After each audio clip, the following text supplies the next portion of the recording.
All right, folks. Hope everybody's having a real nice day out there, Samboner Nation. It's your boy, Samboner Mick. I'm here alongside Samboner Pat and the one, the only Colin Thompson. We're here to host. We're here to bring to you, you got it, the Samboner Show. We are alive and well, episode 1. Let's give a round of applause. I could not be more excited to be partnering with Colin Thompson and the Not For Long Media Company, or I should say we are not. We start over. Dude, you're good, man. Start it over. Running from the top. Give me the fucking juice at the top, like a real Samboner, and then we're rolling. No, that's take 1's done. You got your mulligan. 4 or 5 takes. Yeah, take 2. All right, Samboners, let's get fired up. Hope everybody's having a real nice day. We could not be more excited, folks. We are here, episode 1 of the Samboner Show. I'm here alongside one of my best friends, Samboner Pat, and the one, the only Colin Thompson. Bucks County, Doylestown native, Carolina Panthers, Temple through and through. Look, even Pat wore the Temple hoodie in pride of Colin today. But, yeah, the Samboners could not be more excited about the opportunity to partner with Colin and the Not For Long Media team. It's been one hell of a journey till this point. We are ready and more than excited to take it on to the next level and blow this puppy wide open. Samboner Nation, we cannot thank you for all the love and support. And as they say, we're going to keep on Samboning. Hope you keep on Samboning. Get fired up because the good times are about to roll and nothing but fun times ahead. So with that said, I'm going to move the mic over to Colin. He's going to kick things off. And again, man, let's let it ride and have some fun. We are jacked to have you guys here, man. The Samboners are freaking legendary. There's legendary stories. There's myths. There's everything. It is what you want it to be, the Samboner, folks. That's what you heard in episode 0. If you missed episode 0, go back and listen to that. Just the intro to the show. It's just what you expect. And then we have no idea what to expect, right? We're talking about this and before the show. What the hell are we doing? Like, this is your guys' baby, but here I am, like, navigating this ship. And I hope we go off the rails as much as possible because that's the best form of podcast. So, yeah, man, I'm jacked to have you guys here. Mick kind of introduced himself, but I want to send it over to Pat. Introduce yourself for those that may not know you, but Samboner Nation knows you for many things. Singing could be one. Rating could be other. Pat, appreciate you coming on, man. What's up, Samboners? So, yeah, I'm one of the OG Samboners. I like to, eat sandwiches, kind of make a little bit of a fool of myself on the internet, and all in hopes of giving somebody a laugh or a smile or something that kind of gets them through their day. So that's pretty much, what I've been up to the last 3 years. Just Samboning as much as I can, trying somehow to manage the lifestyle because I'll be quite honest with you, I gained some weight during this Samboning experience. And that's the part you got to keep out, Pat. We can't tell people that you're going to gain weight by doing this experience. We should have a letter signed. Like if you join Samboner Nation, like, we have nothing to do with your cardiovascular health. We have nothing to do with your heart health. We have nothing to do with the weight gain. It's your decision and your prerogative. Definitely have to sign a waiver or something like that. But no, it's a balance. Everything is a balance. And at one point, I didn't have the balance. I was just eating. Like, Mick, you remember when we first started, I think we were crushing, like, between the 6 of us, 40, 50 sandwiches a month, which when I look back on it, I'm like, oh my God, like, how did we survive that? But we did. It's just like you get this, like, momentum going. One guy drops a Sambone and you're like, shit, I'm going out and getting something good right now to eat or whatever. And before you know it, it's like the 3rd or 4th time you did it that week and you're going to button your pants and things aren't working out so well. Yo, it's so true. That's so true, Colin. Pre-Instagram, when we were doing this amongst the few of us, I think at one point we tallied up 70 Sambones in 1 month between the 6 of us. Like, I think I hit 15 cheesesteak places 1 month. Like, oh my God, looking back on it, like, I don't know how we pulled it off. There's definitely a technique. There's definitely a technique to how you're going to handle yourself. Like yesterday when Foley and I went to Cheesesteaks in Charlotte, North Carolina, by far the best cheesesteak in this area. Really good. Half the video got cut out too, which, whatever. But really, my rating for the cheesesteak, I gave it like a 7.5. I thought it was really good. for this area, but overall, I mean, it's a 10 for Charlotte. And then I graded the Italian hoagie too. But what I did was I got an Italian hoagie and I got a cheesesteak. I had half of each and then brought the other half home. So back in my day, which I'm still in my day, but back in my day, I would have put both of those down and maybe went for a third. So I'm learning as a Samboner. It's a process for me. Yeah, there's a lot to go on. So you're the ultimate Samboner. I'm definitely not the ultimate Samboner. I'm just here for the show. Pat is Pat. Okay. Can you explain how the songs have come about, right? Because Samboner is a lifestyle. It's funny. It's got the slang. It's got the words, but you've taken it to another level with the rhyming in the songs. So, yeah, for me, I always looked at Samboning and Samboners as more of a lifestyle than just hey, I'm going to go eat a sandwich and give it a score or whatever. I always kind of looked at it like we're in this Samboners world, and I would just either hear something or see something, and that would trigger a Samboner thought in my mind, whether it was to dress up like Elf on the Shelf and hide in my freaking Christmas tree and pretend like I came to life as a Samboner or whatever, or just driving home and hearing a song on the radio and thinking, everybody must Sambone. Yeah, that's a great tune. The funny thing is that I sing these songs around the house. I act like this in front of my family and my kids. And I have young kids. I got 3 boys. The youngest one's 5. So for the last 3 years of his life, he's grown up on Samboners, and he thinks that some of these songs are real. Like he was telling somebody a couple weeks ago, you put on, tell Alexa to put on the Give Me the Meats on a Seated Roll song or whatever. And I'm like, dude, it's not a real song. And he's looking at me like, what? Like, are you not famous either? I'm like, no, I'm not famous. He's like, shit. My dad's a loser. No. No, he's just a Samboner. He's not a loser. Wow. Exactly. We have our first surprise for you guys. I had to shock you guys today. I had to knock you on your heels, episode 1. I had an intro, kind of what the Samboners are about. And it's cheesesteak episode. I think there's no better guy to come on than the great Sean Patton. Yeah. Coming to you live. Pads, what's up? Deck 58 in the house. Hope everyone's having a real nice day. Woo! What's up, Pads? Where you at, man? Oh, don't worry. I'm in Sea Isle City, New Jersey. Coming to you live. Coming to you live from Deck 58, the corner of 58th and Landis Avenue. Sea Isle City, New Jersey. This is when all the work gets done in Sea Isle. You're going to see every possible truck go by, every possible landscape, any HVAC, everything. This is when all the work gets done in Sea Isle City. I think Sea Isle ISIS went by. I saw the Samuelsons seafood or whatever it was just went by. No free shout outs to them. Pads, but you came on here to wish the boys luck, talk a few cheesesteaks. What do you got on your mind? I did. I just wanted to come in and just wish these guys so much luck. I'm so excited about it. I've been a fan. I've done some Samboning myself out there. Everybody should get involved. And as Pat would say, everybody must Sambone. Cheesesteak is phenomenal. I mean, what do you want to talk about cheesesteak wise? I'll give you my top. My top is Pudges and Bluebell. I'm a Norristown guy. There's certainly some good in Norristown. Bluebell's a little bit out of the borough, but I gotta go with Pudges. At Deli's for a little while, was trying to compete there. I like the crushed hots you can put in there, that hoagie spread. But for me, I grew up on Pudges. It's the roll, of course, but it's also just the density. You're gonna get a full cheesesteak. Now down here, you got some good cheesesteaks, RIP Voltacos. But a lot of them are, they're for the masses. They don't really give you the density and the volume that you get out of Pudges. Mick, what are your thoughts on that? No, he's got a point, right? I mean, the salt air definitely plays into factor. And even just the 2 hours being away from Philadelphia, it's tough to produce a quality roll. At the end of the day, bread is everything when it comes to cheesesteaks. Berardi Brothers right down the street, Patton, 43rd Street, they do a real good job. They get the Sarcone shipped in that morning, right? And that's a game changer in terms of just, competing against other folks on the island.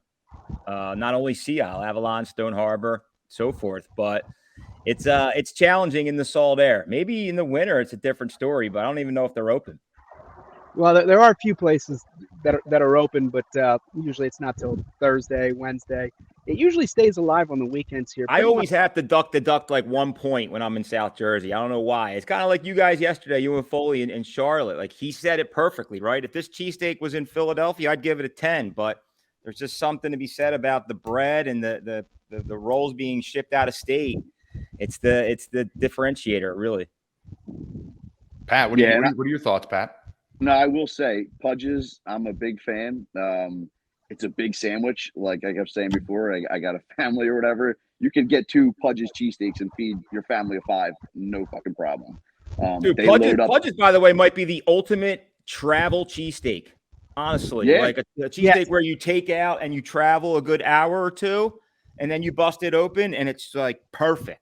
Right, a lot of cheesesteaks just do not travel well. Pudge's might be the #1 traveling cheesesteak. That's a great point, Mick. You tell them I'm traveling with this, and something about when they wrap it up and let it sort of congeal, they swaddle it. You know what I mean, like a newborn. They swaddle that thing and they let it all congeal for a little while, and then when you take it off, it's marbled. It's perfect. That's a Pat. So you worked in Philly for a while. Worked ops through the best years of Temple football. You're there for quite some time, very close with Matt Rule, but really, people that really know Coach Rule, he's an eater, you're an eater, I'm an eater. All the Temple football. Froze on me. My bad here. We'll get it back on you. You got me now, Pat's coming to you live? Maybe losing Pat's here. He's got this weird look on his face. The Wi-Fi down in Sea Isle, it's spotty. Everybody else is working, but not the Wi-Fi. He'll come back. He's back. Pat is Sorry, back. You're okay, Pat. So you've worked at Temple. You've worked in Philly through the best years of Temple football. Coach Rule's a cheesesteak guy. I'm a cheesesteak. Every Temple football player is a cheesesteak guy. Ops, everybody. We really leaned into the city. It was awesome. Your favorite place to get a cheesesteak in the city, Pat? I got to echo what Ed said. I'm an Ishka Bibbles guy. Yeah, I love Ishka Bibbles. The first one, the second one. You can go to the first one because that grill has been there, and sometimes the grill needs time. You know what I mean? A grill over time needs to have some miles on it. And I'll go to the little one, get the cheesesteak from there, and then I'll walk it down to the other one 3 blocks down South Street so I can sit and have some room and enjoy my Veteran move, folks. I think Fried Uns and I went to the wrong Ishka Bibbles, Pat. Yeah. We got a terrible, terrible steak from Ishka Bibbles, but everybody continues to rave about Ishka Bibbles. There must be, like you were saying, there's a better location. It's just a few blocks down South Street. I gotta go hit that. Head House Square. Yeah, just heading towards Head House Square. You go to the one with the counter. I mean, and talk of town too. Foles brought up. I haven't had talk of town either. That caught my ear when he said that. The talk of town. Foles is a Samboner pads. Is that safe to say? Yeah. The Samboner. And Colin, this is Temple people might. I've never had Max's. I've never had it. I frankly, I think my time at Temple, I was too fearful of walking in there and seeing some players pretty banged up, and me being pretty banged up and being like, "Whoa, excuse me," like just walk right now. So I pretty much stayed away there. Not that players ever got banged up with staff members. That never happened at Temple. Absolutely not. Never. Too funny. Well, Pads, I know you got to hit the road. Any football this weekend for you? Well, I'm actually no. Well, I'm heading to Nashville. I got to head to Nashville for work. So unfortunately, I'm not going to catch any games. But how about this for a stat? I am actually 14-0 this season in going to games and whomever I'm supporting. If I'm in there in person, I've won 14 straight, including 3 of my niece's soccer matches. Luck of the Irish. We got to get you at the Eagles playoffs. Hey, thanks so much, guys. Colin, so good to see you. Hope all is well down in Charlotte. Give my best to the boys, the Panthers, or most everybody down there. And Pat and Mickey, good to see you guys, man. Keep on Samboner. Love the show. Can't wait to see more. Love you, buddy. Samboner out. Samboner out. Sean Patton, the great Sean Patton. Dude, that was great. He's the man. What do you guys think of that surprise, huh? That was great. Oh, dude, awesome. Love seeing Patton. He's the man. He's the man, and I know he loves you guys. He got me into Samboner, so I was only fitting to get him, on the first episode. Absolutely. Of the show. Okay, Yeah, he's guys, amazing. is there anywhere in South Philly that sticks out to you? And we can bounce around the city, and that's kind of what I thought about doing for the show. Is there anywhere in South Philly that you're like, I'm in South Philly, like I'm going here, right? Like some people go to Chickies because that's where you're going with the kids, and it makes sense. And I think the Chickies cheesesteak's actually pretty solid. I've had the lobster one, I've had them all. If you go to that Chickies, though, the bread's better, the product's better. If you go to some of the Chickies that have popped up around Bucks and all these different counties, it's not the same to me. But I'll go to you first, Mick, is there a place in South Philly that stands out to you that you really enjoy? Yeah. So look, there is, and it's obvious, right? But outside of Angelo's, right? Angelo's is just in another level. They've hit another tier, right? But there's still a ton of joints just in the 1 mile vicinity of Angelo's. Woodrow's is slinging this like truffle cheesesteak. They were in the Samboners top 10 for quite some time. Cleavers in Rittenhouse. Samboner OG Drew just had a cheesesteak from there with some sort of like hot pepper infused Cooper Sharp. Dude, that thing looked phenomenal, right? And look, Angelo's takes the cake when you go into South Philly. It's almost hard not to go there. But another place, Dolores's, they're slinging cutlets, cheesesteaks. Like there's a ton of places, and they continue to pop up all in South Philadelphia that you gotta spread your wings a little bit and try these joints, man. They're unbelievable, dude. And I'll be honest. That's like that's one of the greatest thing about Samboners is that there are so many places. Like our top 10 list changes every fucking year. I feel like because we discover new places are coming up and trying to put their own twist on the traditional cheesesteak. And I do enjoy a traditional cheesesteak, but I will say that the Cooper Sharp cheese, when that kind of came on the scene, I was skeptical, but it does make a difference. And then to see the way that, like I said to Mick like a couple years ago, I'm like, dude, we should buy stock in Cooper Sharp cheese. Like this shit's everywhere now. Like people are advertising, we got Cooper Sharp, come on in. Like who cares? Cooper Sharp on a fucking roll, I'll eat it. Like it's kind of wild, but that's one of the coolest things about Samboner. Certainly cheesesteaks. I've had a ton of them in my life, but when you throw out another sandwich like hot roast pork or fucking chicken cutlet or whatever it is, you start venturing out and discovering these new places that don't have any marketing. They're not well-known tourist traps, whatever, but they're fucking legit. They're really good. They're what we say, like they're putting a ton of TLC, into every sandwich. And like Danny was saying to you the other day, Mick, it's like they become like artists, these guys, where they got to put like just the right amount of sprinkle of this on, just the right amount of that. So every bite makes you close your eyes and go, holy shit, I'm in heaven. Like this is fucking unbelievable. And there's plenty of TLC to go around in South Philly. And guys, I had to bring our first caller to the show, really. And it's South Philly. Long time. It's first time, long time. South Philly, Albert. I call it the Hobbit Hole down there. Albert, what's up? These are the boys. Albert's our first caller of the show. Let's put our hands together for Albert. What's going on, man? What's going on? It's an honor. Congrats on the new show. Where are you at right now, Bert? I'm at my house. I'm in the back room. It's where some work gets done. Some play with the TV in the back. I've crushed a lot of cheesesteaks in this room. So, Are you coming to us live, though, from South Philly? Is that safe to say? Yes. Yep. So I live just off Mummers Row. I've been in South Philly my whole life. I tell Colin growing up in my parents' house, I'd watch a Flyers game with the window open, and I'd hear the buzzer before they score on TV. So then I would sit there and be like, wow, they're about to score. And then boom, they'd score, 5 seconds later. But then, the port got really big and some of them big boats would let off horns and I'll be standing there like, where's the goal? And the goal never came. So it became a minefield. I try and navigate. I just ended up shutting my windows. And I'm just like, enjoy the game. But South Philly Albert, man, our first caller. I wanted to get Albert on because this guy is through and through South Philly. Like everyone, we're like out suburb guy. This guy lives right behind Chickies and Pete's. Took me to the original Palladium for the first time. Nice. Just some good times walking those back streets, talking about, some of the organized crime down there, some of the food down there, just the overall vibe. So Bert, go to you first, our first time caller. We just talked about some places in South Philly outside of Angelo's because we know what the deal is in Angelo's. What are some places you like to go to down really in the South Philly Hobbit Hole there?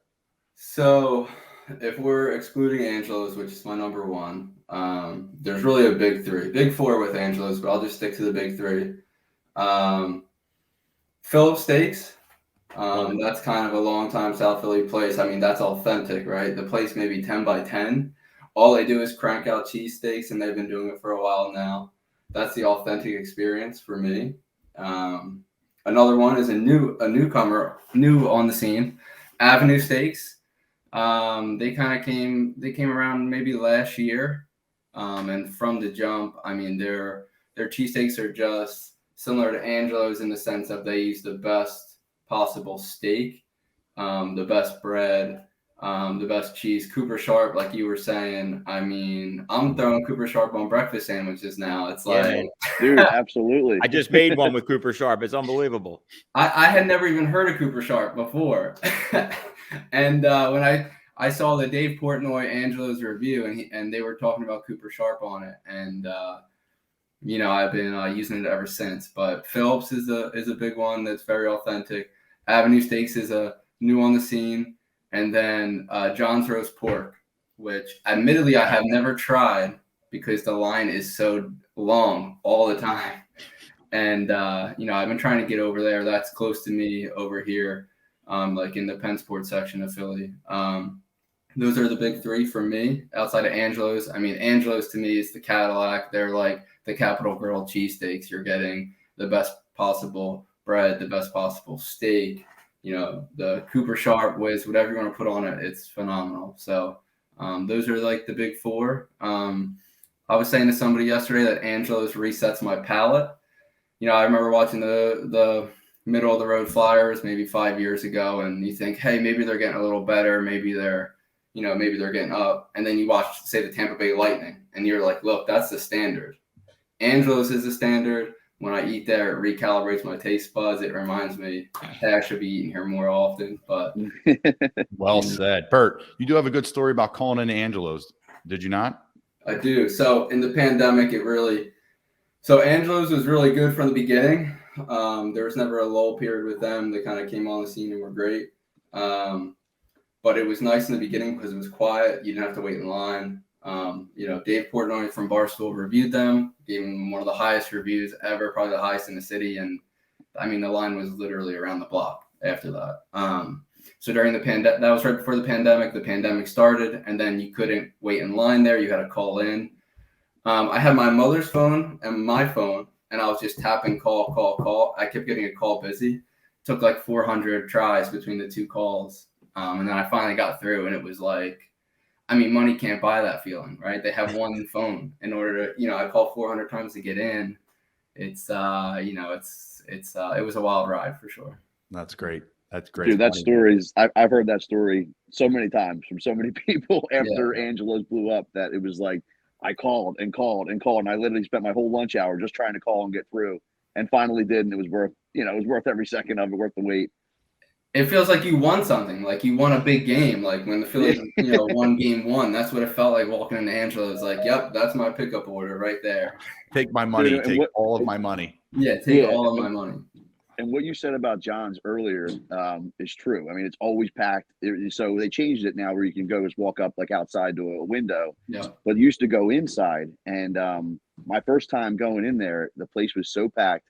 They had two separate lines, one for ordering cheesesteaks, one for ordering everything else, roast pork, whatever. And the people were just like, what line are you in? Where are you going? What are you doing? Like, I was like sweating. I'm like, holy shit, I just want a cheesesteak. Like, I don't want to mess this up. But it felt like the soup Nazi or whatever, like the Seinfeld. I'm like, no cheesesteak for you. I'm like, God damn it. I got to get back in line. Yeah, like some of the authentic places are intense, right? Like they really get on you, and it's like, like you're almost sweating nervous in line. And I'm from Philly and I'm nervous in line.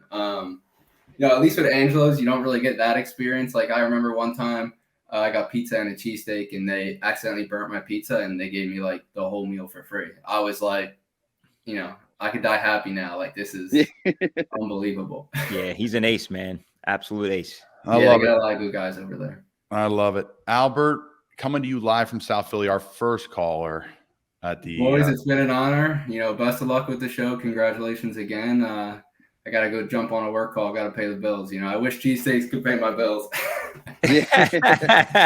Someday soon. Keep on Samboner, baby. Thanks for joining, Albert. All right, guys. Nice to meet you. See you, buddy. Man.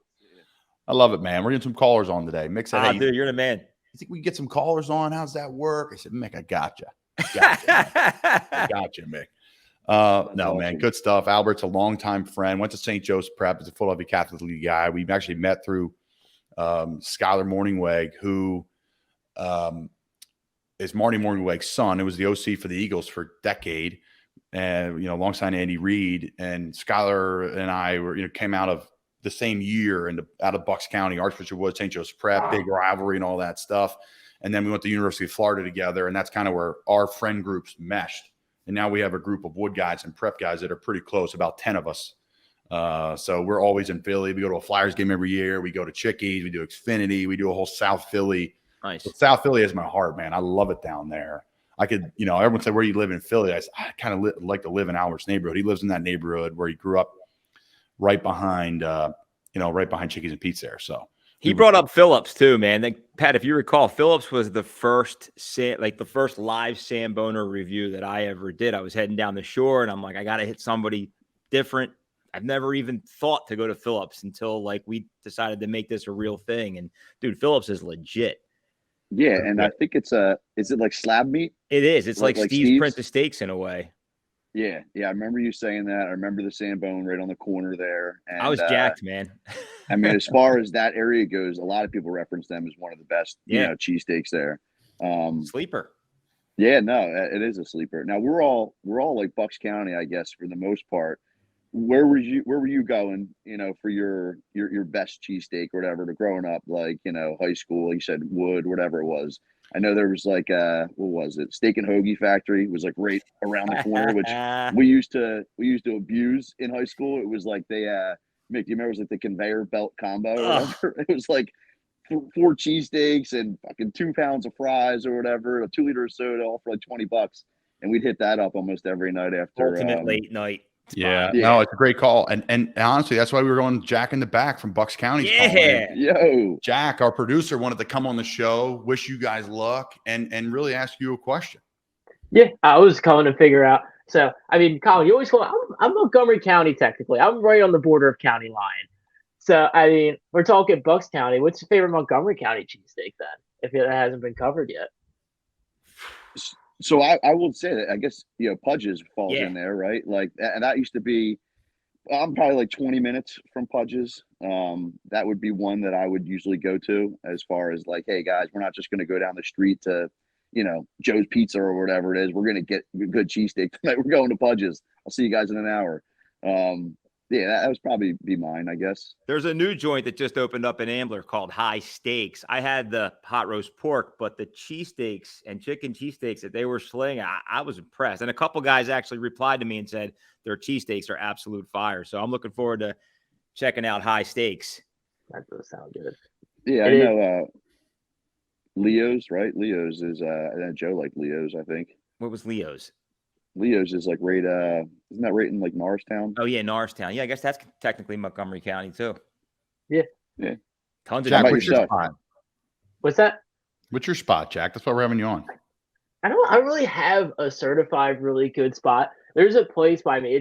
It's good, but it's not a great, but it's incredible value. It's called Lucky 7. It's like a deli in Abington, but they give you a massive foot 18-inch steak, and you're big on highway robbery thing. It's like $12. Jack, here's what you do, right? Here's what you do. You live in Hatboro, right? Yeah. Go to Silvio's Deli.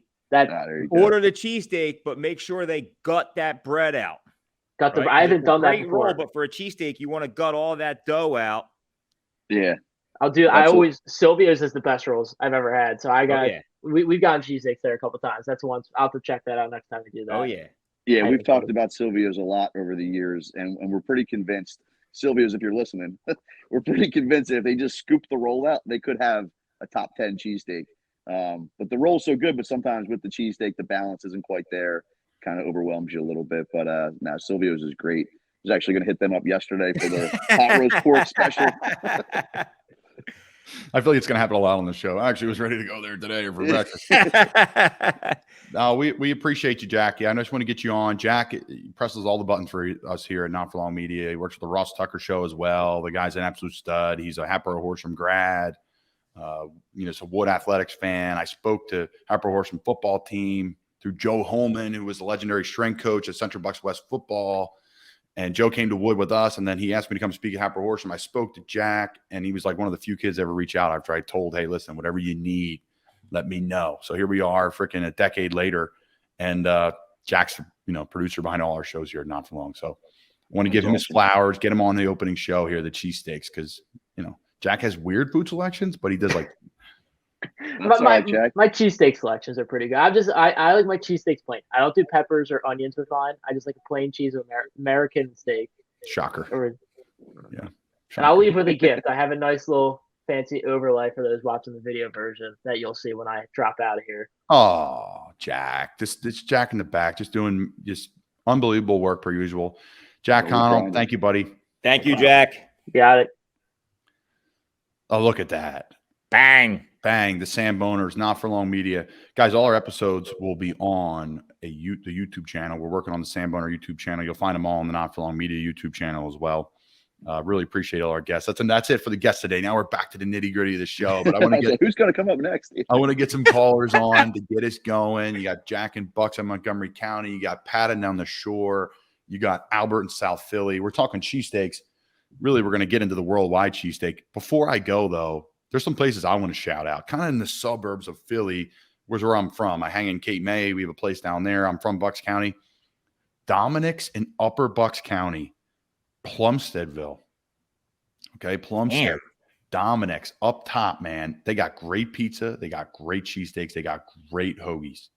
Okay, it's right up. Right, if you're heading up 611, it's up near the Wawa in Plumstead. It's up there. It's up there. That's kind of my neck of the woods. It's like 10 minutes from me. I'm like just outside of Doylestown. The Doylestown pizzerias in general have great cheesesteaks. Like the ones I grew up with are like gone now, but the other ones have come in and like they're freaking bomb too. Spatola's always had great ones.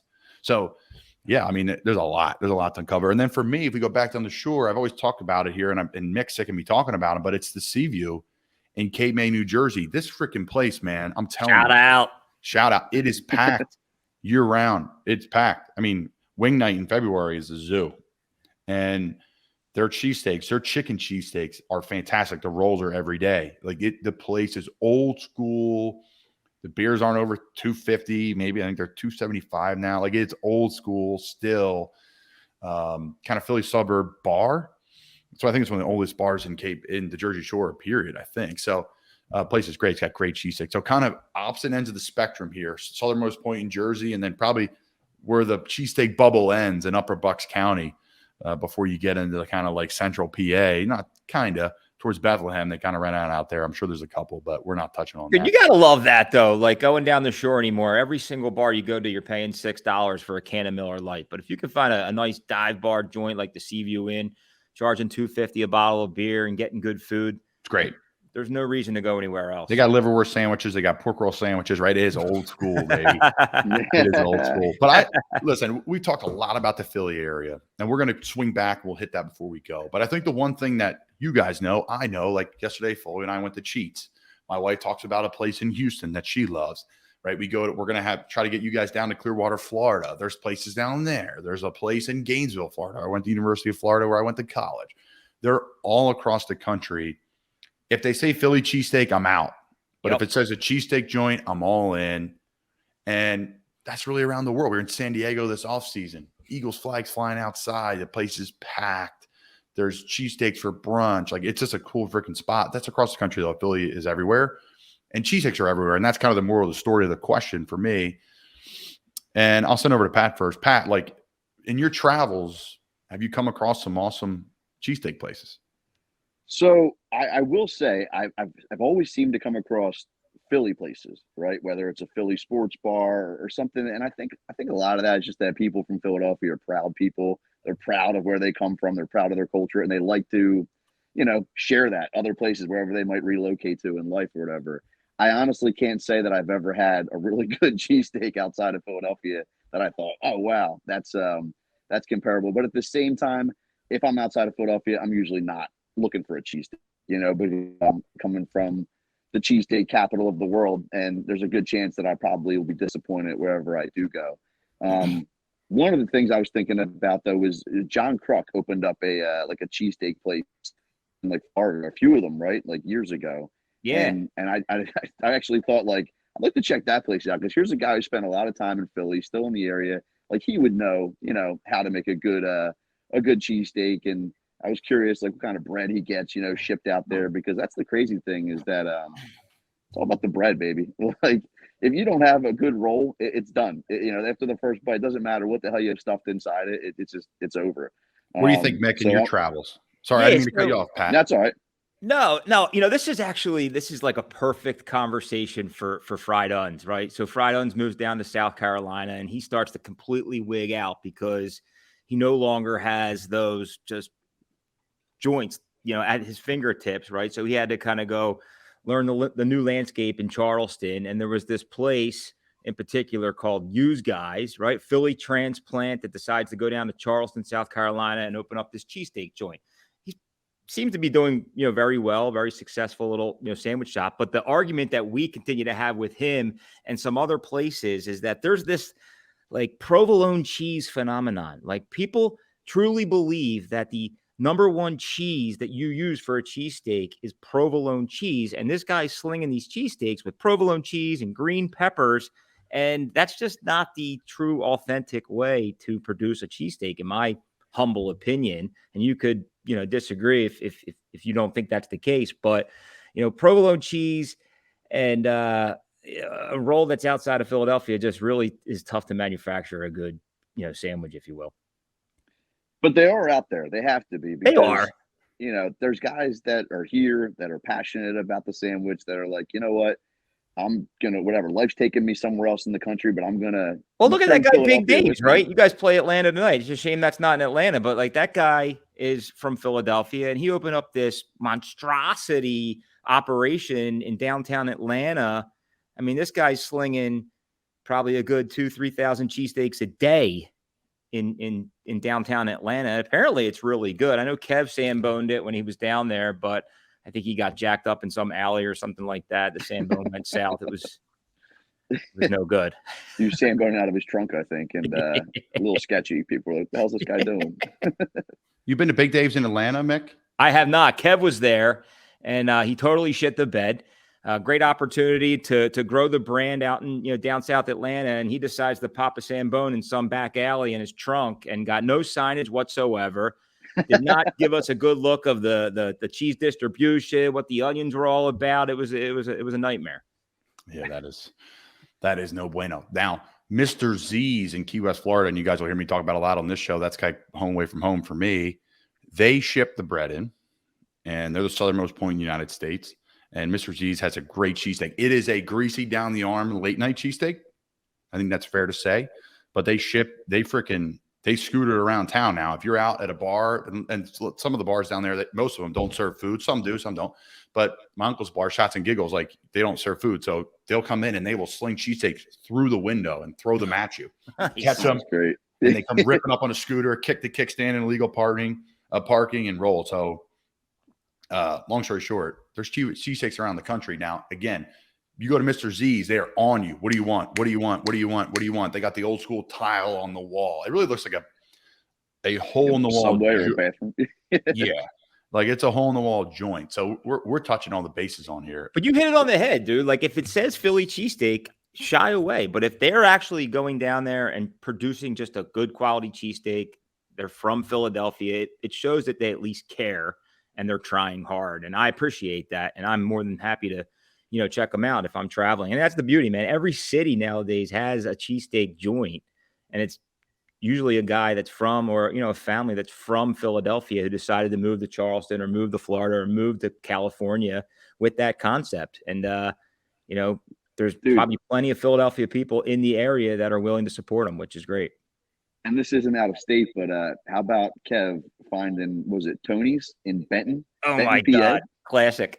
This is like 2.5 hours away from us or whatever. And he's up in Benton, PA, and he comes across this little shack, Tony's Cheesesteaks or Tony's Steaks, goes there, Sambones it, and tells us it's one of the best ever. Like it's in the top 10. We're like, what? In Benton, PA? You sure? Hey, man, they got the roll. That's all they need. Fitz chimes in, another great friend of the show. Fitzy, Warminster native, Archbishop Wood, now lives out in Thorndale, and he says Joey's Pizza in Thorndale. He said he ate there 5 days in a row a week or so ago. Colin, dude, they're on for season 3.0 cheesesteak list, which I'll be dropping soon. They are officially in the top 10 as we speak. The Samboners cheesesteak top 10. Joey's in Thorndale. Fitz is on point. He Fitz knows is on his point. cheesesteaks. It's a Wood guy, man. He's dialed in. Wood, Florida Gator. He's dialed in on his eating. Shout out Brian Neary, Yo Neary, discovered that place. He's in Westchester. And then I believe Samboner Joe also went in for a good look and a good bite. And Myers ham-boned it. And those guys are slinging. They also own pizza in Westchester. It's like a family. I think it's a couple brothers. One's running the Joey's Thorndale. The other guy's running pizza in Westchester. They're doing like some sort of semolina roll, right? Like a takeout of like New York book. And it's like a combination of just like your SAR cones, and then they drop a little semolina in there. Correct me if I'm wrong, Pat. But yeah, straight fire, dude. No, it's legit. Yeah. Now, the one place we haven't talked about, and a lot of people know this place that are going to be listening to the show, is Delaware County, Delco to some. Okay, we touched a little Montgomery County. We talked a little Bucks County. And again, we'll dive into these counties. They deserve their own show, and we're going to get into that because there's enough. We're just kind of, this is first episode, baby. Cheesesteaks. Why not? That's what we're here. We're Samboner. Okay, so let's go to Delco. I'll go to Mick first. I mean, Mick, you spend any time in Delco? All the time. I love Delco. As a matter of fact, I think Danny thought I was from Delco when we were doing the interview with him in Gargano. I was like, "No, dude, I'm Bucks County, man." He's like, "Oh shit, I thought you were a Delco dude." I'm like, "No, I spent most of my Samboning career in Delco, though." I mean, it doesn't get any better. They put so much passion into food and sandwiches as a whole. The first place that jumps out at me is Delco Steaks. I mean, these guys came on the scene like a couple years ago. You could find them in Wells Fargo. They have a joint in Folcroft, I believe, and then another one right in Broomall. My wife and I just went there like a month and a half ago, and we got a cheesesteak from the location in Folcroft, and it was just absolutely out of bounds. Like, I thought it was a top 3, top 5 cheesesteak. And then just recently, my son and I, before one of the Phillies games, or I'm sorry, the Sixers home opener, we went to the other location, and it was a dog, unfortunately. But outside of there, you had Thunderbird, you got Mike and Emma's. What am I missing? Phil and Jim's. They're supposedly slinging the #1 hoagie on the face of this earth. That's for my boy Ken Cage too. Yeah, Airplane Repo. He's been on my show. The guy's incredible, and he's boys with the guys from Phil and Jim. So I've had chicken cutlets at Pagano's. I know a lot of people like Pagano's up there. Yeah, Pagano's, Tony G's for hot roast pork month, Pat. Yeah, a ton of joints, dude. Delco's killing it. I love Delco. Anything else, Pat, that he missed? No, I'm trying to think. He named most of the ones that I was thinking of. Delco, talk about a proud community, dude. Anybody's from Delco, it within minutes. They tell you, like, yo, where are you from? Delco? Like, no, Northeast. Like, I'm definitely missing a few. There's a ton. There's a ton. I'm drawing a blank. No, that's good. I mean, that's a part of it. Throwing in the spot. There's somebody right now, trying to think here. D'Angelo and Delco is slamming on his steering wheel. Listen to the Samboners, like, come on, Mick. You didn't say whatever, Well, I love the randos that come on from Delco. And like you said in the beginning of the show, Colin, like the beauty of Samboners is the personalities and the different accents and just the type of character they are. And the fact that you can get on here and express that is just, it's a beautiful thing, man. We love it. Yeah, no, that is the best part about it. Guys, as we wrap up, though, I got to get to the list here. The list you sent me last night. What exactly? This is 3.0, correct? Yes, it is. So do you want me to just run through the order from 10 to 1, and then we'll talk through it? Or you want to maybe go through each one and see if you have a story or a thought behind it? Yeah, go for it. Let's go through each one. We bring it up. If anybody has a thought to chime in, we'll go from there. Guys, number 10 on season 3.0. On the cheesesteak list here at Samboner podcast, the show, Barry's Steaks. What are your thoughts on Barry's Steaks, guys? Yeah. Pat, I believe you have Samboned Barry's, so I'll let you go. And the reason it's there is because the rival between Delisandro's and Barry's, Chubby's. Sorry, Delisandro's and Chubby's is an inconsistent rival. You saw my rant about Delisandro's. I was disappointed with the last, review I did there, the cheesesteak I eat there. Chubby's continues to kind of take the cake between those two, but then there's this hidden gem in Barry's. Yeah, and that's pretty much what I'll say is that you'll see these lines wrapped around the buildings of both Chubby's and Delisandro's, but just a few miles away is Barry's. Walk right in, pull up a stool at their little like deli bar situation they have there, and it's a good fucking quality steak. Yeah, man. I kind of agree with where it's at. It's kind of on that cusp of being a top 10. There's nothing really that crazy about it. It's just traditional American cheese, chopped up steak, fried onions, decent roll. I'm trying to remember who makes the roll. I don't know if it's Lysios or something like that, but it's just a good traditional. And then the whole atmosphere is pretty laid back and chill too, which I like. Coming in at So, number yeah. 9, is it Bly's Street Cafe? Blee's? Bly? Blee. Blee? Good job. Yeah, Hard I to know. say. I think Blee or Blay Street. Bly. Everybody fucks it up. We all went to Wood here, I think, right? Nick Solfati, dude. Nick Solfati.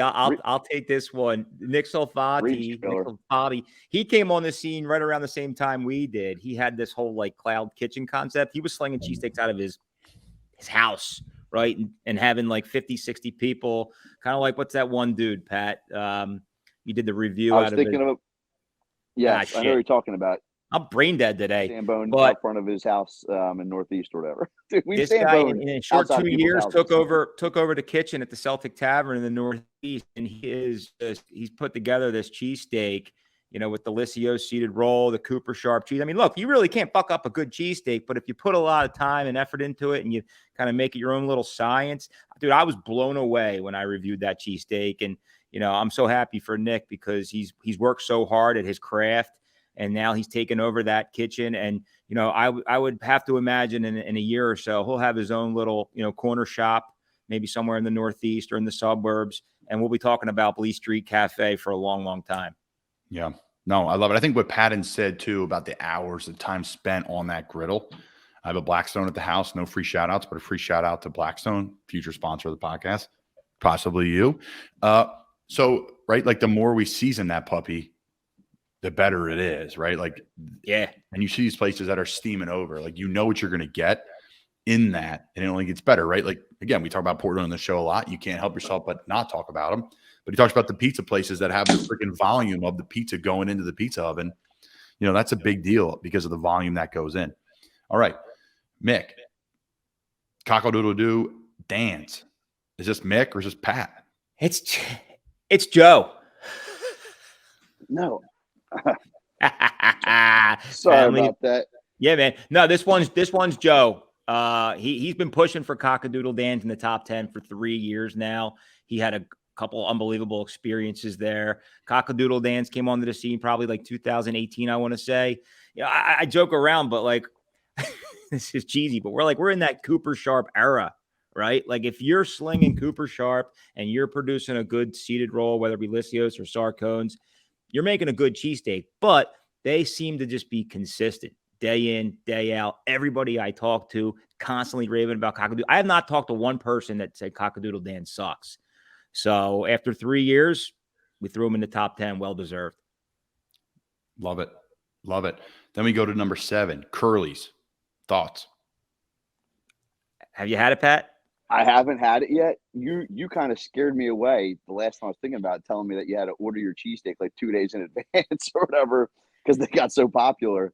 But no, just based off of your Sambone, where I think you like licked the cook's fingers or something. It was definitely during COVID, and I started yucking it up with one of the cooks. I shook his hand. I got so much shit. Like, you just fucking shook that guy's hand. He was smoking a cigarette. We're like middle of the pandemic. I'm like, dude, I'm Samboning cheesesteaks here. And this thing is just like out of this world.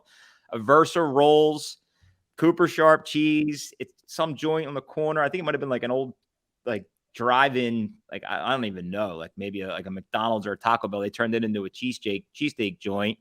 And dude, you call there right now, they'll tell you we'll see you tomorrow.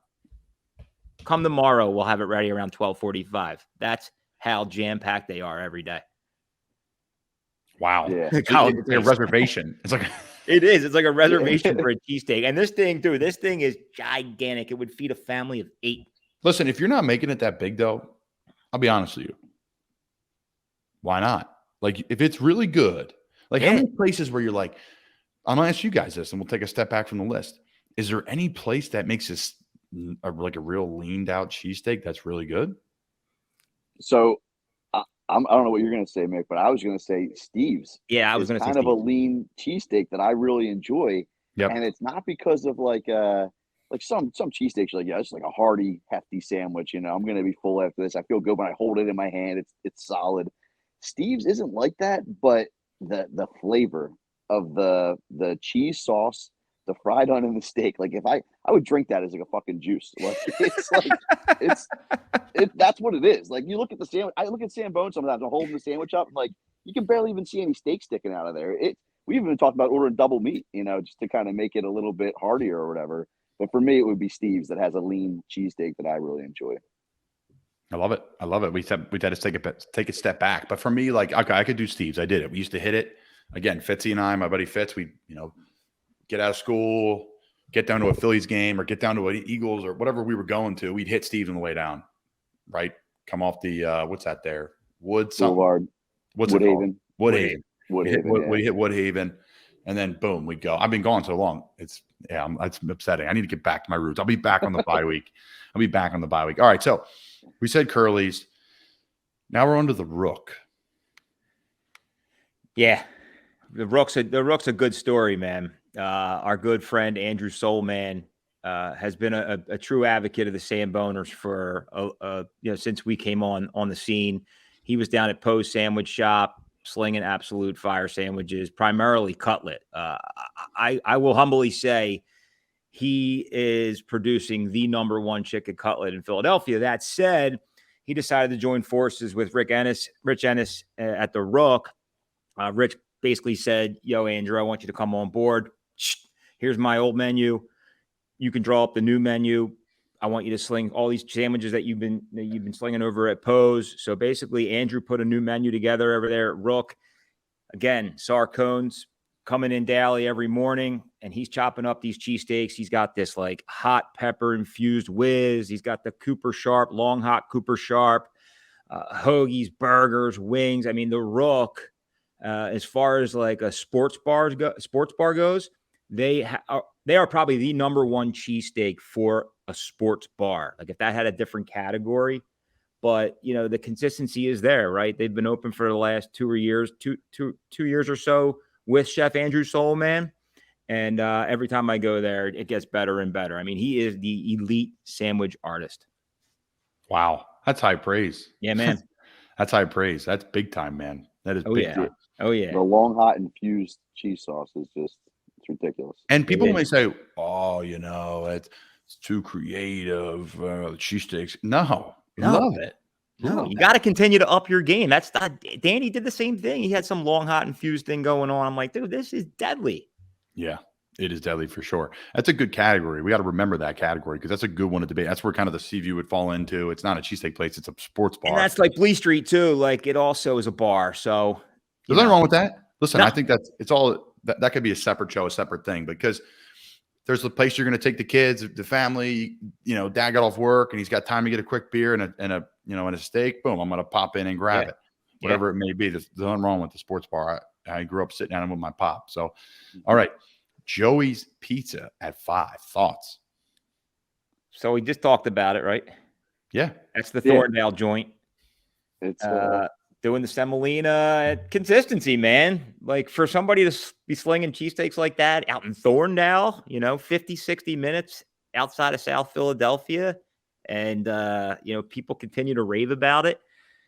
I polled Neary about it. I polled my brother about it. Those guys have both had it. I polled Myers about it. And they said, well-deserving top 10 candidate. So congratulations. Yeah. There it is. I know we got the soundbite earlier, but I want to hear what you guys had to say about it. Okay. 4, Lilo's tomato pie. Jeez, Pat. Pat, you got to get outside of North Wales here and there, dude. Dude, I've been in quarantine for the last 3 years. Yeah, thank God for hoodie season. Let me just tell you, thank God for hoodie season because I hit all these joints. Let's see the hoodie though. Stand up, Mick. Show us the hoodie, man. Talk about the hoodie. Samboner Nation, baby. Let's go. What like now? You made T-shirts before. Now you sell hoodies. Yeah, no, I own and operate my own promotional products business. So with that, we decided to spin up some Samboners tees, and that's been awesome, man. People I've been giving them out since we've been on the scene. I've been, selling a few to, pay for the lunch tab here and there. But, Yeah, if people are dropping Sambones and I run into them, like, here's a T-shirt, buddy. If you want to support the Samboners and buy a T-shirt, we appreciate it. But this is just really just to get the brand out there. And, one day we'll be walking down the promenade and you'll have a Samboners shout out. But Lilo's, dude, I got to actually talk about Lilo's because I was blown away. I drove 50 minutes just to get there. First of all, they're slinging these like porterhouse style cheesesteaks and maybe ribeye. I thought it was porterhouse, but Cooper Sharp, the Sarcodes roll. He serves it in this box, dude. This thing is loaded. Colin, you would appreciate this cheesesteak. The owner handed it to me. He goes, "Yo, Mick, feel the weight on this thing. Feel the weight." I'm like, "Holy shit, dude! You could do some like arm curls here with this cheesesteak." I also bought a pizza. The pizza looked fire. Brought the pizza back. The kids ate the pizza.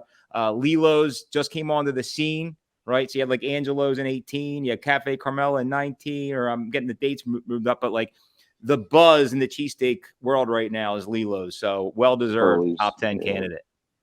Love that. Love that. Lilo's. You're out there grinding, Mick. Hey, listen, not everybody can Sambone. Some people can sing like a Samboner, like Pat, but not everybody can sing. I don't even can really truly Sambone consistently like the great Mick McKenzie. Dude, no, Mick is he's in like true Samboner form right now. He's never skipped a beat, never skipped a month. The guy's out there grinding away every damn day.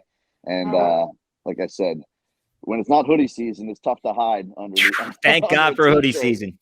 So listen, I don't do as much Samboning as I used to. After March Madness, then you start leaning out, boys, for the summer. But until then, keep pressing on.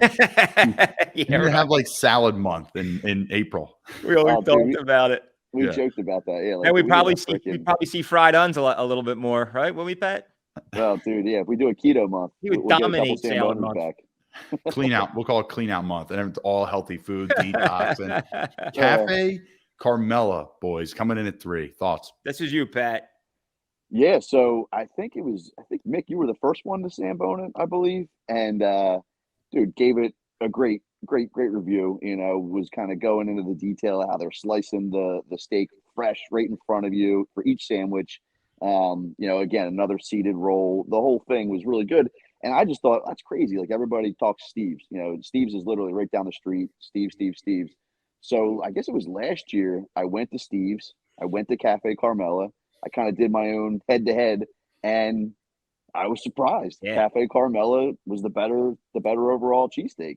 And yeah, that's a type of place that I'm pretty sure they opened up like 3 months before the pandemic hit, and somehow managed to still get their product out there, get their name out there, grow a little bit of reputation, get our attention. And yeah, that's good. It created enough buzz for Portnoy to catch wind of it. He Samboned it.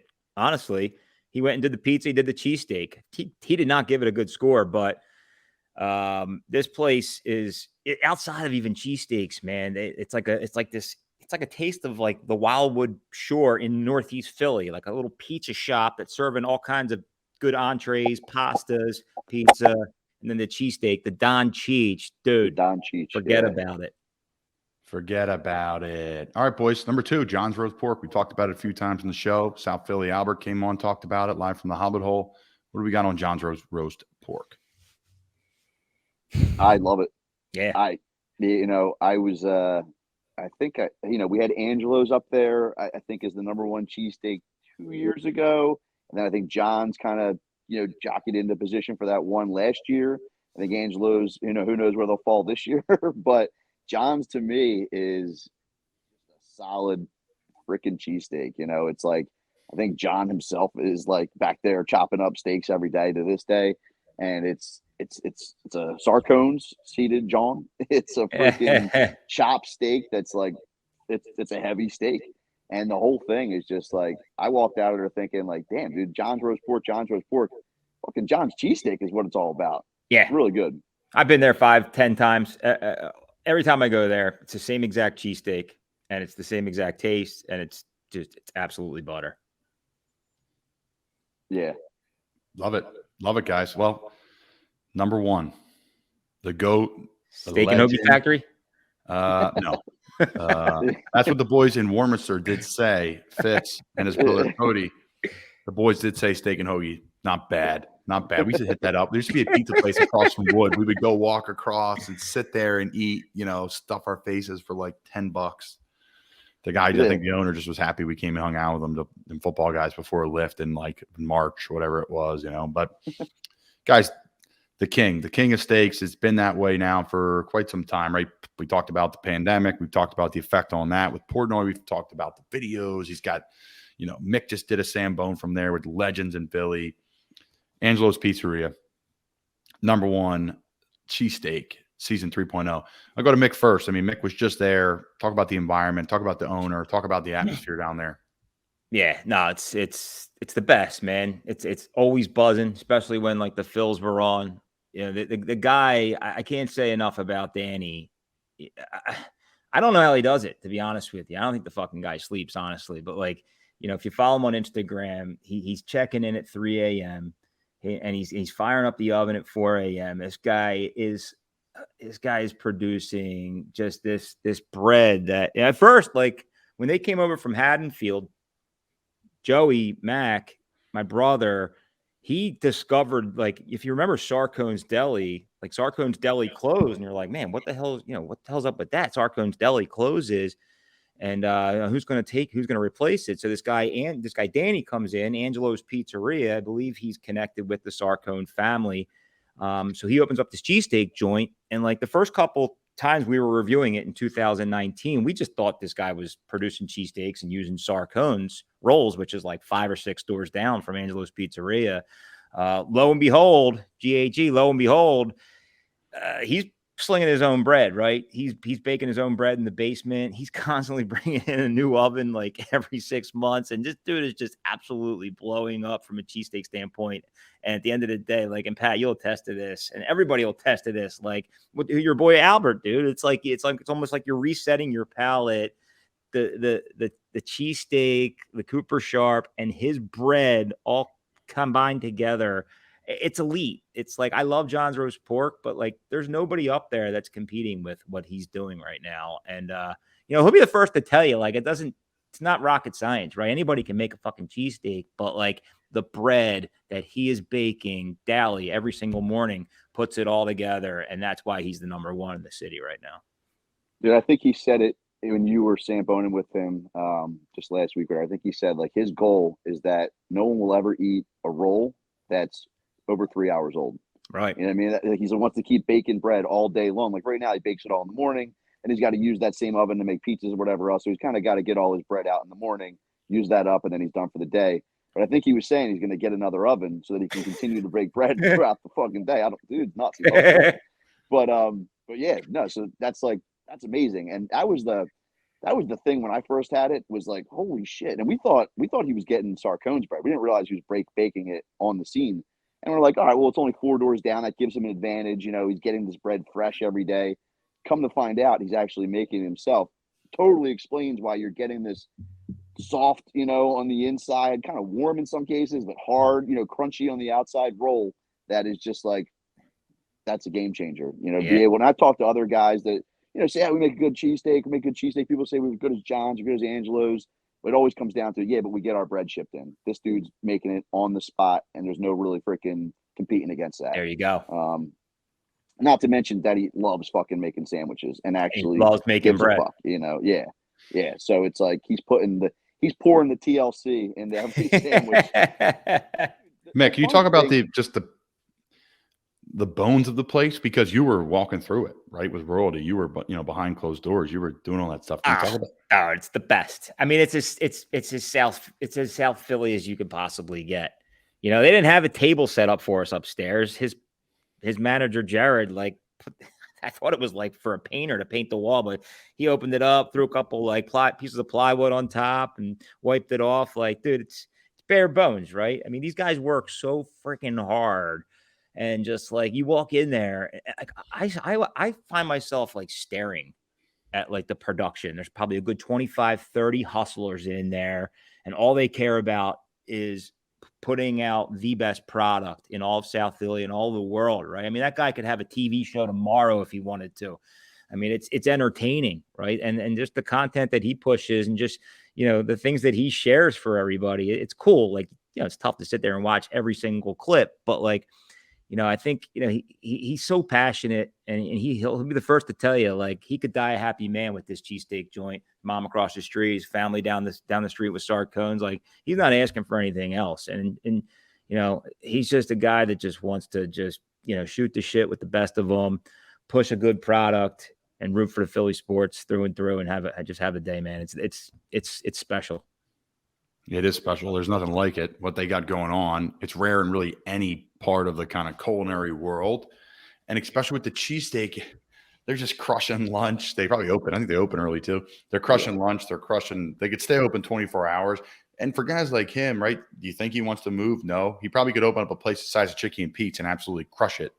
Dude, the place is small. You walk in, there might be enough room for 10 people to stand there in front of the counter or whatever. The outdoor seating, if you wouldn't even call it that, was just like 3 or 4 pop-up tables and chairs sitting on the curb, but dude, I remember when we first went there, just before Portnoy, reviewed it, you could order a sandwich, 15-minute wait, walk up and get it. It was popular amongst like the local community, but it didn't have the tourist notoriety or whatever. It didn't have wasn't on everybody's radar. And then once they did get reviewed on Barstool, that was it. Game over. Line out. Yes and no, Pat. I mean, I think that blew him up for like a couple weeks, but like to this day, like I don't think people think about that review and go there. No, but dude, I think you sent a picture the other day. There's still a line. Like, yeah, I know. Somebody drew or somebody was going to Sambone it, and he was like, dude, here's the line right now. Wednesday afternoon at 11 o'clock. It's like wrapped around the street or whatever. Yeah.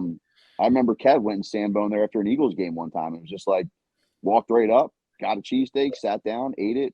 I don't know. Just like nowadays, I feel like you're looking at an hour and a half wait before you get that cheesesteak. And that's elite, right? Like I always hear, some Philly people may hate him, but Colin Cowherd always talks about like the elite of the elite. Like there's only probably 10 Super Bowl opening acts that would really get people excited. 10 in the world. There's only probably 3 or 4 maybe color commentators in all of sports that are like people are really excited about, right? Yeah. Like that's just fact. And he says that and he makes an explanation. That's kind of how he does it. But like, all right, I'm going to get a cheesesteak. Where am I going? Like Pat's and Geno's?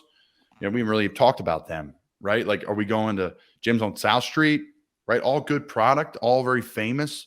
But like, all right, I'm going to Philly. Like, where am I going? Well, okay, the Samboners have done it. Portnoy's done it. Okay, everybody's talking about it. It's taken off. So that's where I want to go. And I'll wait in line for an hour. Screw it. What else am I got to go on home? Well worth it. Yeah. Yeah. Well worth it. All right, Samboners. I mean, we just went through the list. We just had guests. We just did an hour. Awesome. And I mean, what are you guys' thoughts on the first episode? What do you got, Pat? Podcasting is about as hard as Samboning. Feel on the spot. Don't know what to say. But you know what? If I had a fucking sandwich in my hand, it'd probably be a lot easier. No, wait, I mean, you know what? We can make that happen one day. We'll be doing shows from places for sure. What do you got, Mick? No, man, I love it. Let's continue to keep everybody on their feet. You're gonna continue to, see some regular OG guests, so some just pure Samboner Nation guests. Everybody out there that's continue to get out there and grind and Sambone. We can't thank you enough. The best is yet to come. This has been a lot of fun. Cheesesteaks is one of those things where at first I think everybody thought we were going to be just like your generic cheesesteak page, right? So we continue to shake it up with different style months, but cheesesteak needs to be honored at least twice a year, in my opinion. So a lot more to where this came from, but get excited for what's come to next, and get out there. It's hot roast pork month at the time, so at the moment, but keep Samboning. I'll say this, guys. Samboning, baby. That's right, baby. The last thing I'll say from us here, not for long, is we're so excited to have you guys. But Samboner Nation, you want to support this pod? You want to support this show? Follow them on social media. Follow us on social media. We're going to be pumping out content from the shows. We're going to have guests on from across the Philly food landscape, across the country landscape, really. Rate and subscribe this show. You want to support this show? You want to support the Samboners? Rate, subscribe, follow them on Instagram. That's the best way to do it, guys. And you guys are freaking loyal as the day is long. Keep supporting the Samboners. Mick, we'll keep supporting you guys. Mick's going to be pounding the street, baby. Hitting the heavy bag, too. Hitting the heavy bag to work off the cows. That's it. That's it. Listen, I'm Colin Thompson. Samboner out. What do you got, Mick? Samboner, Mick. Samboner out. We love you. Samboner out.